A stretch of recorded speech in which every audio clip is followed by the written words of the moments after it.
Ladies and gentlemen, welcome back. Force here with some more StarCraft 2 commentary. Today we will be taking a look at a series between NaNiwa and Marine King. This is going to be a Terran versus Protoss, Marine King versus NaNiwa, starting here on the map Dual Site.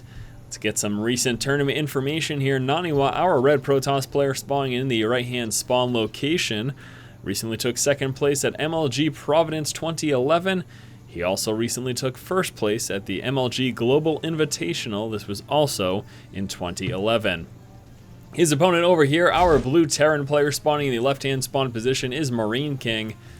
Very strong Terran player. NaNiwa's a strong Protoss player. Don't know why I didn't say that about him. But anyways, yes, Marine King, our blue Terran player, took second place at the FX Open Invitational Series number 5, also taking first place at the KSL Grand Opening. So there you have it, my friends. There you have it. Terran versus the Protoss, Marine King versus NaNiwa here on the map Dual Site. Not a whole lot going on early game for either player, as neither of them moving to scout out early on. Might be seeing a scout after the gateway here from NaNiwa. Now we can see Marine King building nice and tightly here. He is not concerned at all about going for a wall off this game. He just wants to keep all of his buildings in a centralized location, making it nice and easy to defend. Now NaNiwa has dropped the 12 gateway, and actually that may have been a 13 gateway. I didn't quite catch the timing, but nevertheless he's dropped his gateway but went straight back to mining.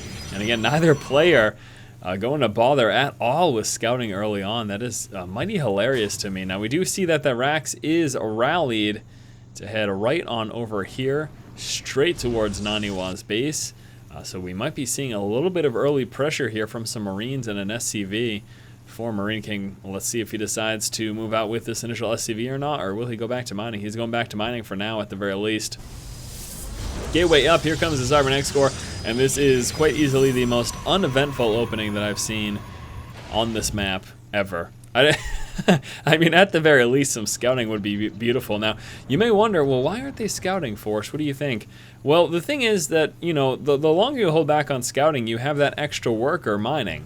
And that, of course, means extra resources early on. So if you really are unconcerned about pressure from your opponent, or you just don't think they're going to do something cheesy, you know, for all I know, these players have played quite a lot together, both Marine King and NaNiwa. They might know each other's style, but that's not always the safest bet. Obviously, scouting is the best way to figure out exactly what's going on. Whether or not you know a player and their general style, they can always, of course, switch that up.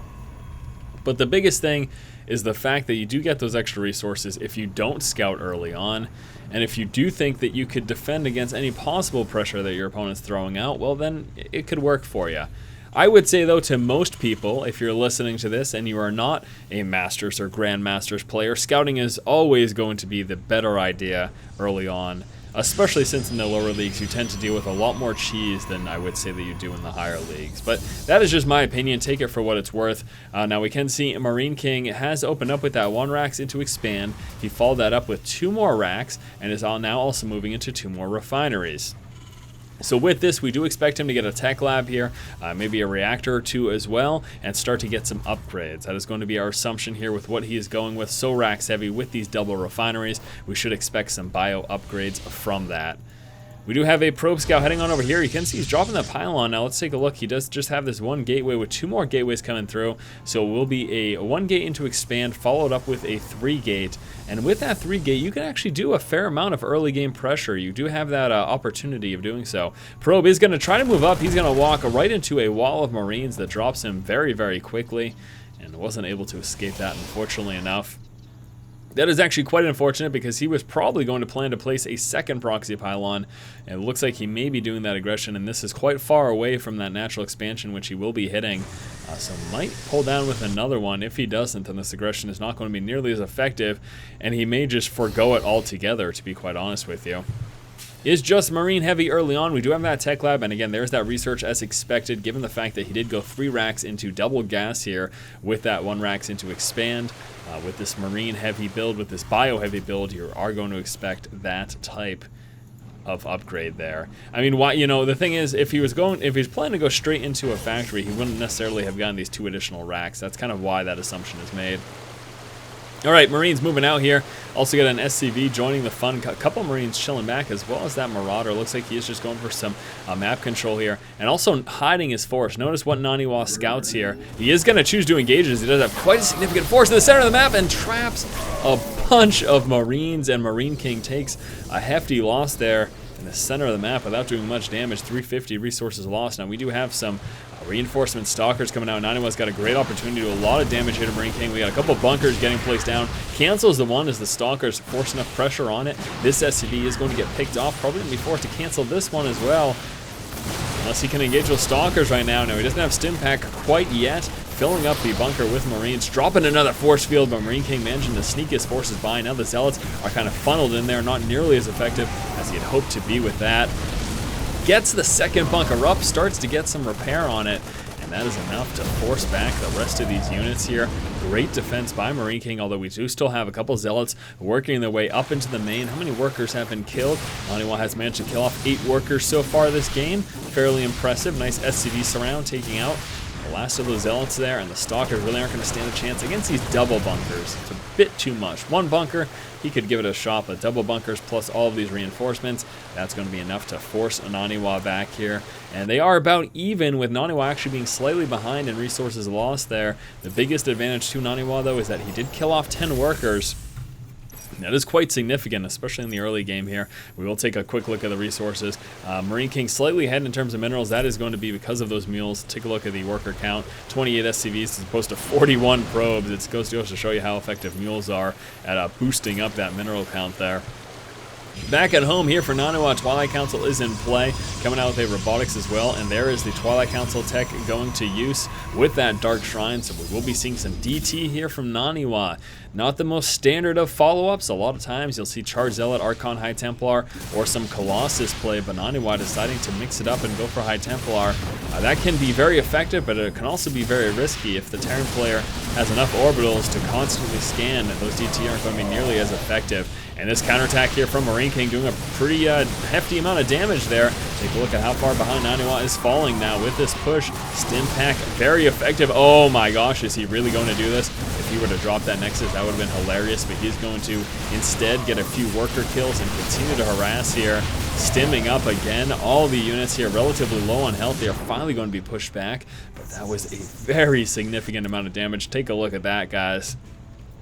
Over 1,000 resource advantage right now going to Marine King with 1,900 resources lost as opposed to the 3,100 there of NaNiwa. So NaNiwa now pretty far behind here. His early push was, very strong. It did a decent amount of damage. However, Marine King with that counterattack, as you saw, was able to lay waste to a lot of NaNiwa's forces and also get some worker kills in his favor as well. Now up to 6 worker kills there for Marine King. Still behind NaNiwa with the 10 worker kills, but still very decent indeed. Now there's that pylon coming into effect again with the DT. We also have a War Prism coming out, so we should be seeing some drop harass from NaNiwa.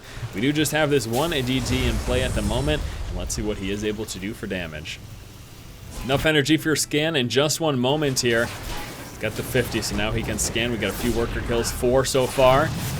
There's number 5. There's the scan, forcing the DT back. Can't break the vision though from that scan as the range is pretty far. He does get taken out. We got another Dark Templar over here and another one right over here.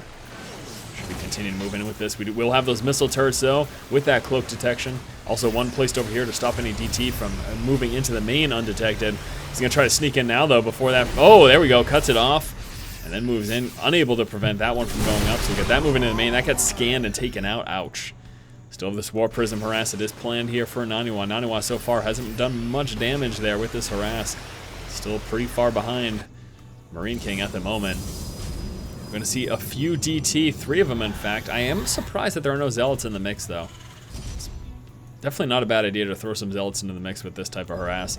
Factory Scout moving across the map. We got Marine Marauder Medevac coming out for Marine King, and there's the DT walking straight into the main. Going to try to do as much damage as possible. They can drop Arax pretty quick. Going to split up his forces here. Oh no, walking right by the turret. Turret gets repaired. A bio takes out both of those Dark Templar. How ineffective was that? Marine King now also moving out with a counterattack. Scan takes that one out. All he did was drop an attachment. Yeah, that was not effective whatsoever. That's the risk I was talking about there. If you try to go for DT and it's unsuccessful, really hurt you. All right, trying to defend right now. No charge zealots, but he does get a nice force field wall. However, there's too much bio and too much DPS. He's able to muscle his way through that.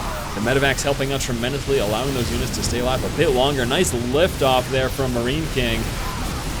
Yeah, this push is going to be very effective. NaNiwa calls the GG as he was just about to lose his expansion and subsequently lose the game. All right, my friends, that was game number 1 between NaNiwa and Marine King. Marine King ends up winning the game. NaNiwa, with his early game aggression, was fairly effective. However, he did follow up with some attempted DT harass that was overall very unsuccessful. In addition to that, after this attack, we saw a counterattack from Marine King that did a fair amount of damage as well. And unfortunately, NaNiwa was just a bit too far behind and unable to catch up. And especially going with that DT tech as opposed to Colossus or High Templar and Archon made it so that he was really unable to deal with that bio at that point in the game. Alright guys, thank you so much for watching. As always, if you like the content, please subscribe. Thanks again guys, keep watching and keep owning.